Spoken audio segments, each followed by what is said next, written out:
Assalamualaikum warahmatullahi wabarakatuh.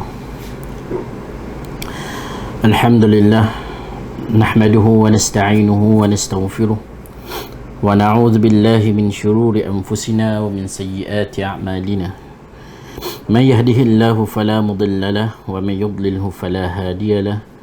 Ashhadu an la ilaha illallah wahdahu la syarika lahu wa ashhadu anna Muhammadan 'abduhu wa rasuluh. Wa ba'd. Muslimin muslimat sedang menonton yang dirahmati Allah sekalian, alhamdulillah, bersyukur kita kepada Allah Subhanahu wa taala. Dengan izin dan limpah kurnianya dapat lagi kita bertemu untuk sesi yang berikutnya, kuliah duha yang kedua sepanjang program PKPB.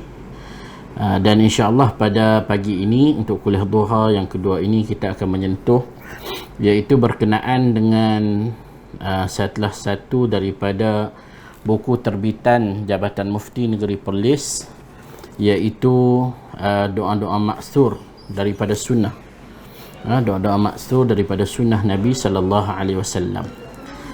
Di sini ada contoh naskah yang dikeluarkan oleh Jabatan Mufti. Ini adalah naskah yang lama, di hadapan tuan-tuan perempuan sekalian ini. Dan kemudian ini adalah daripada naskah yang baru terbitan Jabatan Mufti Negeri Perlis. Jadi bagi yang berminat bolehlah mendapatkan buku ini daripada bahagian maktabah, diberikan secara percuma, bahagian maktabah Jabatan Mufti Negeri Perlis. Muslimin dan muslimat yang dirahmati Allah sekalian, barangkali pada pembelajaran yang lepas, iaitu pada kuliah duha pada semalamnya, Al-Fadhil Ustaz Dhul Hamdi telah menerangkan iaitu berkenaan dengan tata cara berzikir di dalam kehidupan seorang Muslim itu. Sesungguhnya zikir ini merupakan suatu senjata, dan zikir ini merupakan suatu amalan yang perlu diambil berat oleh seseorang Muslim itu. Tidak boleh untuk seseorang Muslim itu meninggalkan zikir-zikir yang diajarkan oleh baginda Nabi sallallahu alaihi wasallam. Yang mana di dalam hadis Nabi sallallahu alaihi wasallam, seperti mana yang direkodkan oleh Al-Imam Al-Bukhari rahimahullah dalam sahih beliau, kata Nabi sallallahu alaihi wasallam, "Mathalul ladzi yadhkuru rabbah wal ladzi la yadhkuru rabbahu mathalul hayy wal mayyit." Yang mana kata baginda sallallahu alaihi wasallam, perumpamaan orang yang mengingati Tuhannya dan juga yang tidak mengingati Tuhannya, yakni perumpamaan orang yang berzikir kepada Allah. Maksud zikir di sini adalah mengingati Allah Subhanahu wa taala, dan juga cara mengingati Allah Subhanahu wa taala itu dia ada lafaz-lafaz yang diajarkan oleh baginda Nabi sallallahu alaihi wasallam. Jadi kata baginda adalah seperti perumpamaannya itu adalah orang yang mengingati Allah dan juga orang yang tidak mengingati Allah itu adalah seperti mana perumpamaan orang yang hidup dan juga orang yang mati. Apabila kita mengingati Allah Subhanahu wa taala, maka hati manusia itu dia akan hidup, kehidupan kita itu lebih sempurna, kehidupan itu kita itu lebih bermakna, kehidupan kita itu pasti ada tujuan, hadaf, ataupun dalam bahasa Arabnya disebutkan sebagai hadaf. Kerana apabila kita berada di atas muka bumi Allah, kita hidup, maka dia ada konsep perhambaan, yang mana perhambaan ini mestilah ada, kita katakan sebagai tunduk dan juga patuh, dan juga dia merasai muraqabatullah, iaitu Allah memerhatikan apa yang dia lakukan. Oleh demikian, dengan mengingati Allah itu, dia adalah salah satu cara untuk menghidupkan jiwa manusia itu, untuk manusia itu rasa hidupnya itu lebih bermakna dan ada matlamatnya, iaitu matlamat kehidupan di akhirat dan juga untuk kehidupan dunianya itu. Tapi jika orang yang tidak berzikir kepada Allah Subhanahu wa taala, tidak mengingati Allah, kehidupannya itu penuh dengan perkara-perkara yang lara, yang perkara-perkara yang tidak baik, perkara-perkara yang jahat, ataupun sebutan-sebutannya itu adalah sebutan-sebutan yang jahat, sebutan-sebutan yang tidak baik, yang dilarang oleh agama, maka Nabi SAW memberikan perumpamaan orang itu seperti orang yang mati, hatinya itu jaf, hatinya itu kering, hatinya itu tidak ada rasa perhambaan kepada Allah Subhanahu wa taala. Kehidupannya itu seolah-olah hanya bermatlamatkan dunia, seolah-olah tiada kehidupan yang mendatang, iaitu kehidupan di hari akhirat. Baik, muslimin dan muslimat yang dirahmati Allah sekalian, untuk perbahasan pada pagi ini, insya-Allah kita akan menyentuh berkenaan dengan beberapa zikir yang diajarkan oleh baginda Nabi sallallahu alaihi wasallam yang saya petik daripada buku doa-doa maksur daripada sunnah ini, yang mana kita akan tengok beberapa zikir yang diajarkan oleh baginda untuk kita baca pada waktu pagi dan juga pada waktu petang.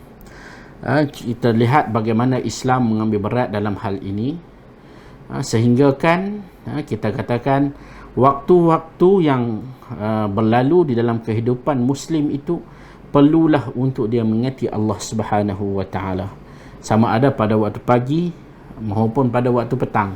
Tidak ada agama yang menyuruh untuk mengingati Tuhan sepanjang masa melainkan agama Islam itu sendiri.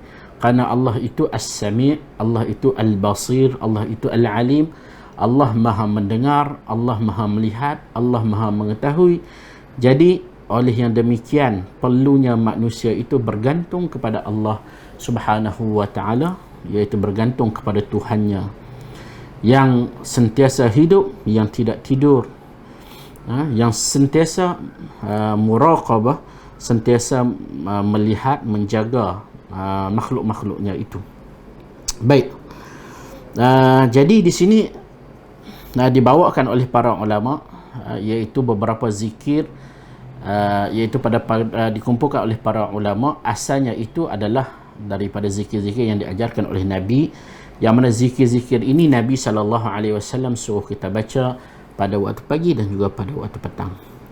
Zikir yang pertama, muslimin dan muslimat, yang kita akan lihat pada pagi ini, iaitu hadis yang diriwayatkan oleh Uthman bin Affan radhiyallahu an, yang mana hadis ini direkodkan oleh Al-Imam Abu Dawud dan juga At-Tirmidzi, Al-Imam At-Tirmidzi dengan sanad yang sahih, yang mana baginda Nabi sallallahu alaihi wasallam pernah bersabda, tiada seorang hamba pun pada setiap pagi dan juga petang apabila dia mengucapkan Bismillahilladzi la yadurru ma'asmihi syai'un fil ardi wala fis sama' wa huwas samiul alim, yang membawa mafhum dengan nama Allah yang sesiapa berlindung dengannya tiada suatu pun yang dapat memberi mudarat kepadanya di langit maupun di bumi, dan dia maha mendengar lagi maha mengetahui.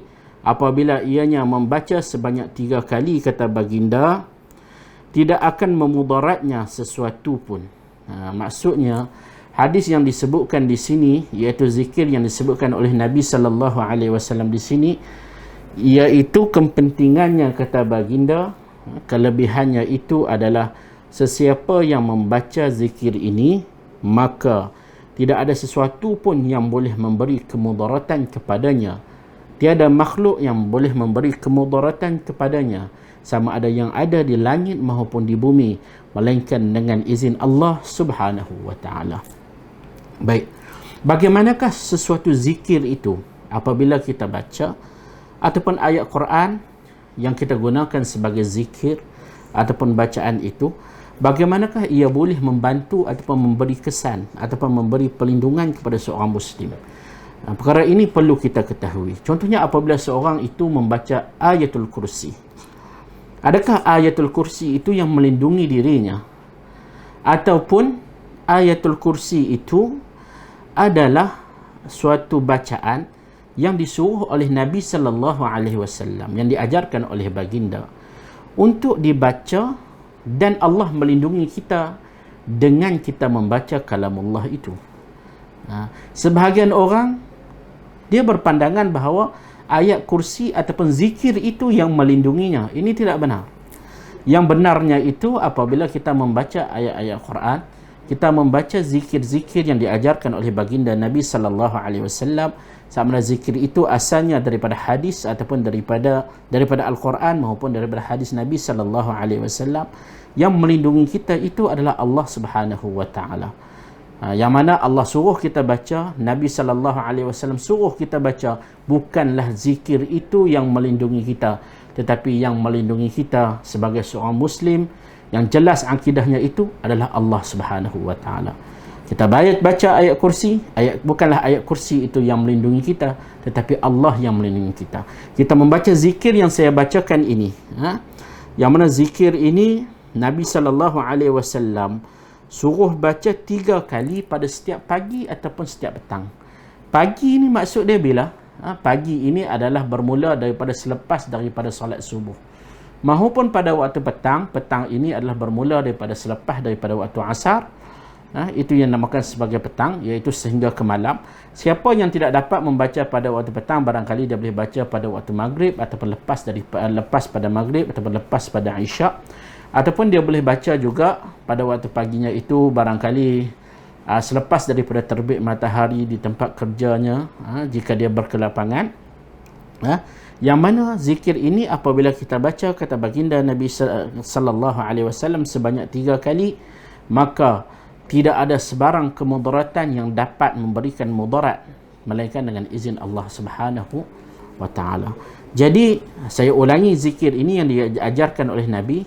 Bismillahilladzi la yadurru ma'asmihi syai'un fil ardi wala fis sama'i wa huwas samiul alim.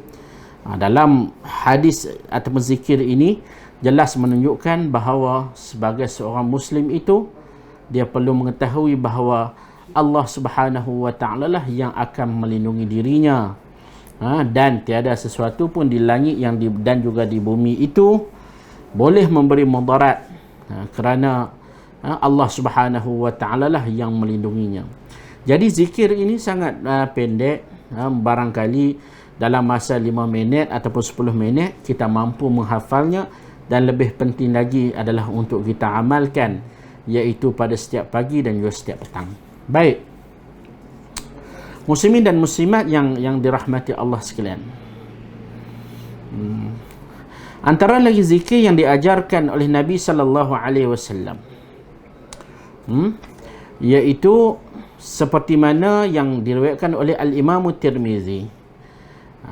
Kata baginda sallallahu alaihi wasallam, sesiapa yang pada petang harinya mengucapkan 3 kali, iaitu a'udzu bikalimatillahi tammati min syarri ma khalaq. Kata Nabi sallallahu alaihi wasallam, sesiapa yang pada waktu petangnya mengucapkan 3 kali a'udzu bikalimatillahi tammati min syarri ma khalaq, a'udzu bikalimatillahi tammati min syarri ma khalaq, yang mana kata baginda Nabi sallallahu alaihi wasallam, bila dia baca zikir ini, dia tidak akan disengat pada malam tersebutnya. Secara umumnya, zikir ini juga adalah sama seperti mana zikir Bismillahilladzi la yadurru ma'asmihi syai'un fil ardi wala fis sama'i was samiul alim, iaitu ianya adalah kita meminta perlindungan daripada Allah Subhanahu wa taala dengan kalimat-kalimat Allah yang lengkap, daripada segala keburukan yang telah Allah Subhanahu wa taala ciptakan.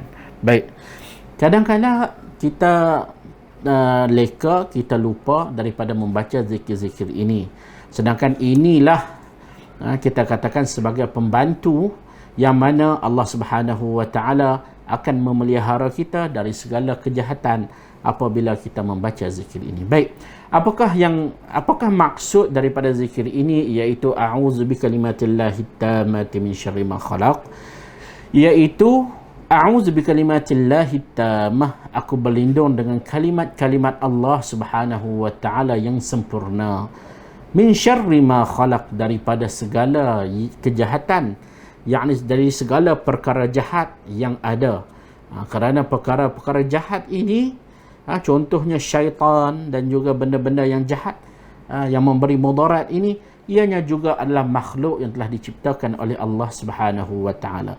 Jadi kita berlindung kepada Allah Subhanahu wa taala dengan kita membaca zikir yang diajarkan oleh baginda Nabi sallallahu alaihi wasallam ini. Baik.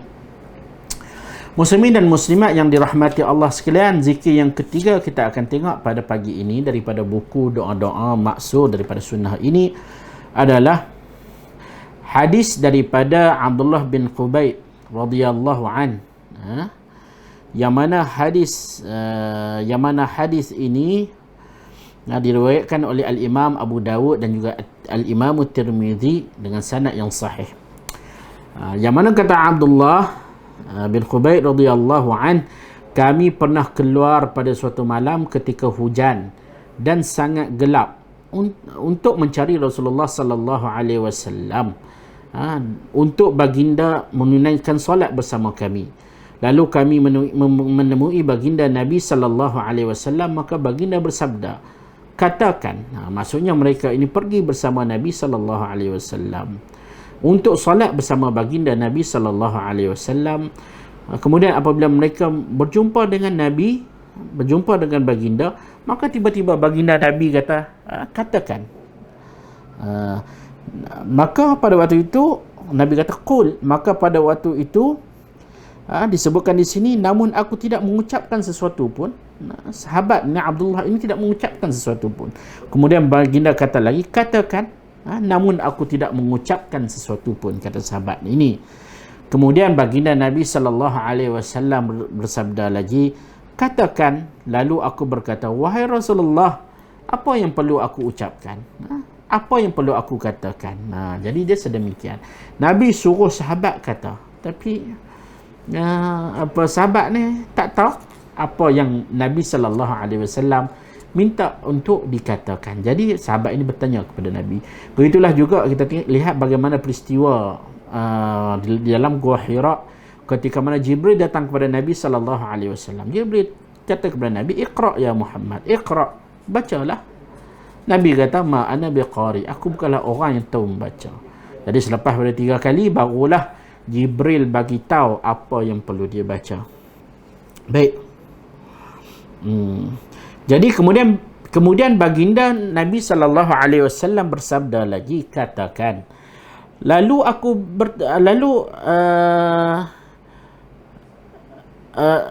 selepas daripada itu baginda Nabi sallallahu alaihi wasallam pun baginda bersabda, bacalah qul huwallahu ahad, kata baginda, dan juga 2 surah pelindung muawwidhatain, al-muawwidhatain, iaitu qul a'udzu birabbil falaq dan juga qul a'udzu birabbin nas, ketika pada waktu petang dan juga pada waktu pagi sebanyak 3 kali.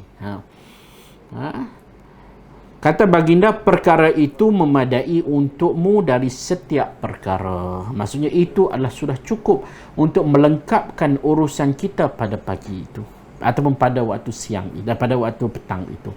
Sebahagian daripada kita mencari kebahagiaan di manakah terdapatnya kebahagiaan.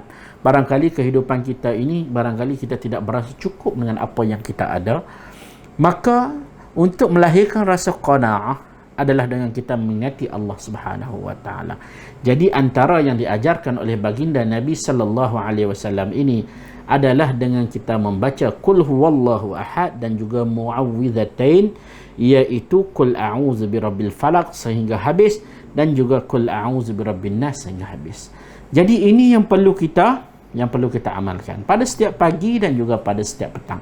Mai waktu pagi kita baca Bismillahirrahmanirrahim, qul huwallahu ahad, Allahus samad, lam yalid wa lam yulad wa lam yakul lahu kufuwan ahad. Lepas tu kita baca qul a'udzu birabbil falaq sampai habis, kita baca qul a'udzu birabbin nas sampai habis, dan kita ulangi sebanyak 3 kali. Ataupun boleh juga untuk kita baca qul huwallah 3 kali, qul a'udzu birabbil falaq 3 kali, qul a'udzu birabbin nas 3 kali. Kita lakukan pada waktu pagi dan juga pada waktu petang. Ini yang diajarkan oleh baginda Nabi sallallahu alaihi wasallam untuk kita amalkan dalam kehidupan kita. Muslimin dan muslimat yang dirahmati Allah sekalian. Dalam kehidupan kita ini, kita tidak terlepas daripada melakukan dosa. Barangkali setiap hari ada sahaja dosa yang akan lahir dalam kehidupan kita. Barangkali dosa itu adalah dosa yang berbentuk fi'li, iaitu perbuatan. Kita melakukan kejahatan, kita melakukan kesalahan, kita meninggalkan solat, dan barangkali kita melewat-lewatkan solat, kita bercakap perkara-perkara yang tidak elok, kita menyakiti hati orang lain, kita menjadi namam, iaitu memecah belahkan orang lain. Ini semua adalah dosa yang barangkali kita lakukan dalam kehidupan kita.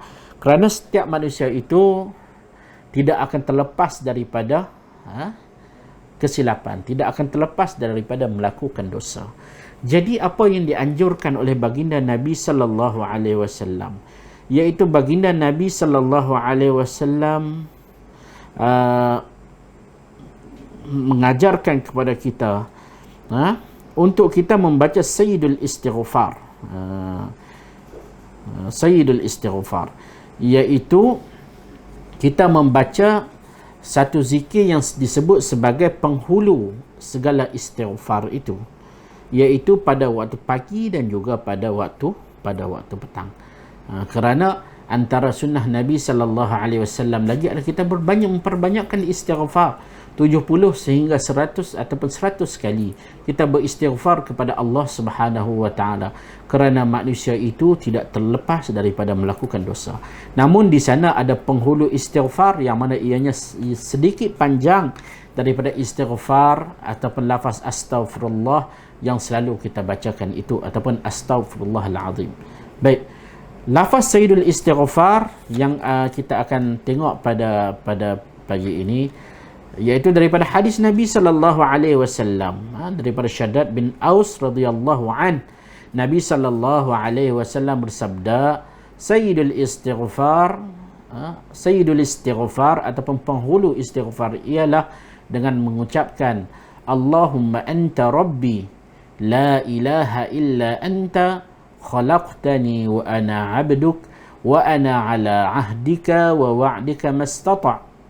A'udzu bika min syarri ma sana'tu, abu'u laka bi ni'matika 'alayya wa abu'u bi dhanbi faghfir li fa innahu la yaghfiru adh-dhunuba illa ant. Itu adalah lafaz Sayyidul Istighfar, iaitu lafaz penghulu istighfar. Apakah yang dimaksudkan dengan lafaz Sayyidul Istighfar yang saya bacakan tadi? Iaitu dia membawa arti, ya Allah, engkau adalah Tuhanku. Allahumma anta rabbi, ya Allah, engkau adalah Tuhanku. Tidak ada Tuhan melainkan Allah Subhanahu wa taala. La ilaha illa ant.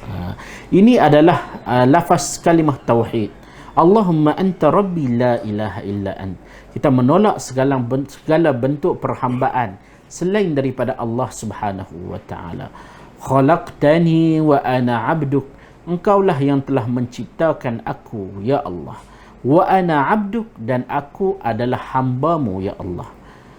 Maksudnya di sini kita menolak segala bentuk syirik kepada Allah Subhanahu wa taala, dan pada masa yang sama kita berikrar bahawa Allah lah yang menciptakan kita dan kita ini adalah hamba Allah Subhanahu wa taala, yang semata-mata adalah hamba-Nya. Maka kata Nabi sallallahu alaihi wasallam dalam lafaz Sayyidul Istighfar ini, wa ana ala ahdika wa wa'dika mastata', yang membawa erti aku sentiasa setia. Wa ana ala ahdik, aku sentiasa setia dengan pada perjanjianku, dalam berjanji denganmu, dan disebutkan di sini wa ana ala ahdika wa wa'dika mastata', dengan segala kemampuanku. A'udzu bika min syarri ma sana', dan aku berlindung denganmu ya Allah, min syarri ma sana', dengan sesuatu kejahatan yang telah engkau ciptakan. Kerana perkara-perkara yang tidak baik, ini semua adalah kita katakan ujian-ujian daripada Allah, dan Allah Subhanahu wa taala yang menciptakan dia. Allah Subhanahu wa taala menciptakan syaitan, menciptakan iblis, itu adalah suatu ujian bagi manusia untuk melihat keimanan manusia itu, adakah dia lebih mentaati Allah ataupun lebih mentaati syaitan. Begitulah juga jika ianya adalah dalam bentuk takdir kehidupan. Barangkali seseorang itu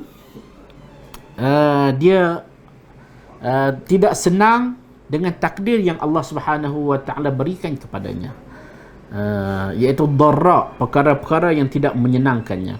Maka di sini kita meminta perlindungan daripada Allah untuk Allah Subhanahu wa taala menyelamatkan kita dari perkara-perkara yang tidak kita sukai itu, min syarri ma sana', yang telah Allah Subhanahu wa taala ciptakan perkara tersebut. Abu ulaka bi ni'matik, aku mengakui untukmu dengan segala nikmat yang telah engkau berikan kepadaku. Maksudnya di sini kita mengakui bahawa Allah Subhanahu wa taala sahajalah yang memberikan nikmat kepada kita. Itu sebab di dalam solat, lepas daripada solat minta maaf, antara zikir yang kita baca, Allahumma la mani'a lima a'taita wa la mu'tiya lima mana'ta. Ya Allah, tidak ada seseorang pun yang dapat memberikan dengan apa yang engkau sekat, dan tidak ada sesuatu pun yang dapat menyekat dengan apa yang engkau berikan. Kerana apa? Kerana Allah itulah yang memberikan sesuatu. Allah itulah yang memberikan nikmat kepada kita, yang cukup banyak. Wa in ta'uddu ni'matallahi la tuhsuha, dan jika engkau hendak menghitung segala nikmat Allah Subhanahu wa taala itu, nescaya engkau tidak mampu menghitungnya. Wa abu'u bi dzambi, dan aku mengakui dengan dosa yang telah aku lakukan. Faghfirli, maka ampunilah aku ya Allah. Kita mohon ampun kepada Allah Subhanahu wa taala. Allah memberikan kita nikmat yang cukup banyak. Dan pada masa yang sama manusia itu tidak terlepas daripada melakukan dosa. Maka Nabi sallallahu alaihi wasallam ajak kepada kita untuk kita minta kepada Allah, faghfirli, minta keampunan kepada Allah, maka ampunilah aku. Fa innahu la yaghfiru dzunuba illa ant, sesungguhnya la yaghfiru dzunub, tidak boleh untuk menghapuskan dosa itu, tidak ada yang boleh menghapuskan dosa-dosa itu illa ant, melainkan engkau ya Allah. Jadi ini adalah suatu bacaan zikir yang cukup baik, yang cukup penting di dalam kehidupan kita, yang diajarkan oleh Nabi, iaitu dengan kita membaca Sayyidul Istighfar, yang mana dalam hadis riwayat Bukhari ini Nabi kata, sesiapa yang mengucapkan istighfar ini, Sayyidul Istighfar ini, pada siang hari, iaitu pada pagi hari, membenarkan dan berkeyakinan dengan isi kandungannya, maka jika dia mati pada hari tersebut sebelum petang, maka dia masuk daripada kalangan penghuni syurga. Dan kata baginda lagi, siapa yang mengucapkan yakni mengucapkan Sayyidul Istighfar ini pada malam hari, membenarkan dan berkeyakinan dengan isi kandungannya, jika dia mati sebelum pagi hari, maka dia termasuk dari kalangan penghuni syurga. Jadi ini adalah juga zikir yang perlu kita ucapkan, muslimin dan muslimat yang dirahmati Allah sekalian, pada waktu pagi dan juga pada waktu petang, untuk tidak kita tinggalkan. Baik, jika dilihat kepada buku ini, yang buku terbitan Jabatan Mufti ini, dia ada dikumpulkan di sini adalah sebanyak 13 zikir yang boleh dibaca pada waktu pagi dan juga pada waktu petang. Jadi untuk itu bolehlah untuk kita dapatkan buku ini di Jabatan Mufti untuk kita mengetahui lebih lagi berkenaan dengan doa-doa maksur daripada sunnah Nabi, iaitu antaranya yang kita sentuh pada hari ini, doa-doa yang dibaca ataupun zikir yang dibaca pada waktu pagi dan juga pada waktu petang. Kerana barangkali kita memilih banyak zikir, tetapi zikir itu bolehlah dibaca, jika baik maknanya itu bolehlah dibaca, tetapi dari segi keberkatan dan juga kekuatan doa ataupun zikir itu, yang terbaiknya adalah daripada lafaz yang disebutkan oleh Nabi sallallahu alaihi wasallam yang ada sandarannya, maka di situ ada keberkatan dan kelebihannya kerana tidak ada suatu zikir ataupun lafaz yang lebih baik berbanding dengan apa yang ditunjukkan oleh baginda Nabi sallallahu alaihi wasallam. Jadi sidang penonton yang dirahmati Allah sekalian, saya rasa sekadar itu sahaja yang dapat saya kongsikan, dan kita akan berjumpa lagi pada siri yang akan datang insya-Allah. Wabillahi taufiq wal hidayah. Wassalamualaikum warahmatullahi wabarakatuh.